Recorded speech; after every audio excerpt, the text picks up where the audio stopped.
In this video, I'm going to give you a short introduction to the SOMA breath technique so that you can get the full benefit of my guided SOMA breath meditations. So the SOMA breathwork is a 3-phase journey consisting of rhythmic breathing, a breath hold on a full exhale, and then a breath hold on a full inhale.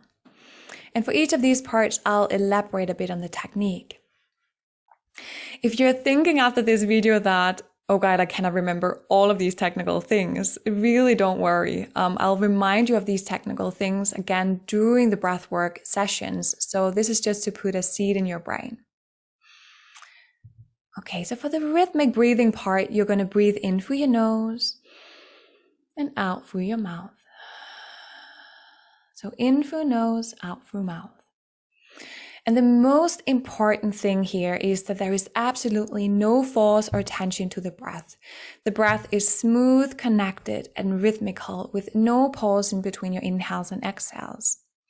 The music and my guidance will help you find that smooth rhythm, so really no need to think so much here. Then secondly, we want to make sure that we're breathing with the diaphragm to use the full capacity of our lungs. And one way to check that is to put one hand on your belly and then the other hand on your chest.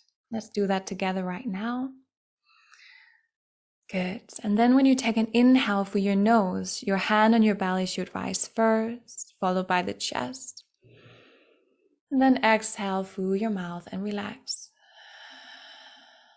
So inhale, belly rises, chest rises. And exhale smoothly out of your mouth and relax. Good. You can release your hands back down again. So the important thing here is on your inhale, your belly rises first and then your chest.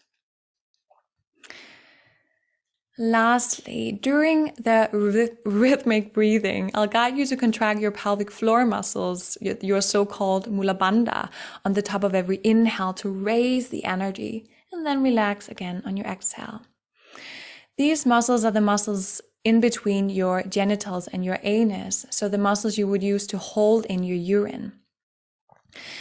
So for instance, if you are breathing in a 4 beats rhythm, it would be like in, 2, 3, contract your pelvic floor, out, relax, 2, 3, 4, in, 2, 3, contract, and out, release, 2, 3, 4, and so on and so on.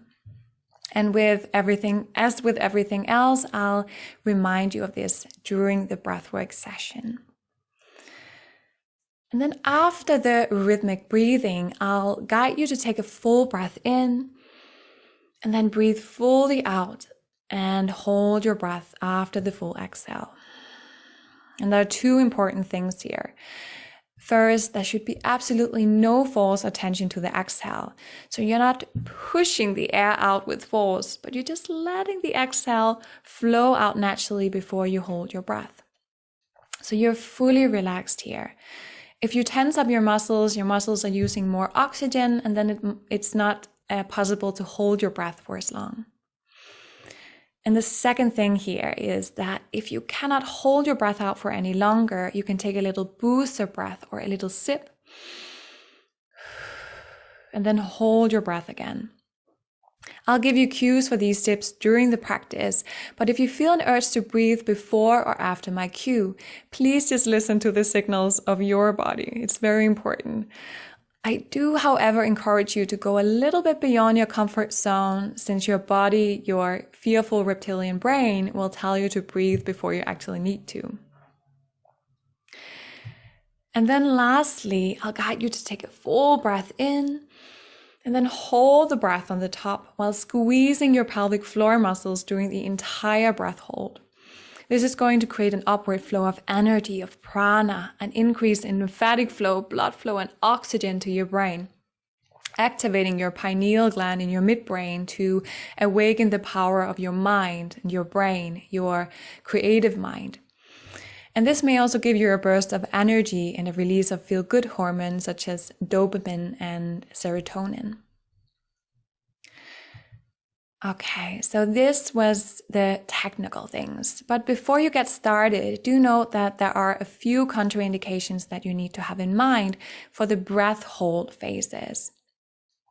I strongly advise against breath hold to people with severe or critical diseases or infections, with COPD 2 or 3, so chronic lung disease, people who have organ failure or late stage terminal illness, if you're pregnant, have cancer, epilepsy, or if you have a pacemaker or an irregular heartbeat, unless your doctor has given you specific permission. And if you have any of these contraindications, you can indeed participate in my breathwork sessions, but you'll need to skip the breath hold phases.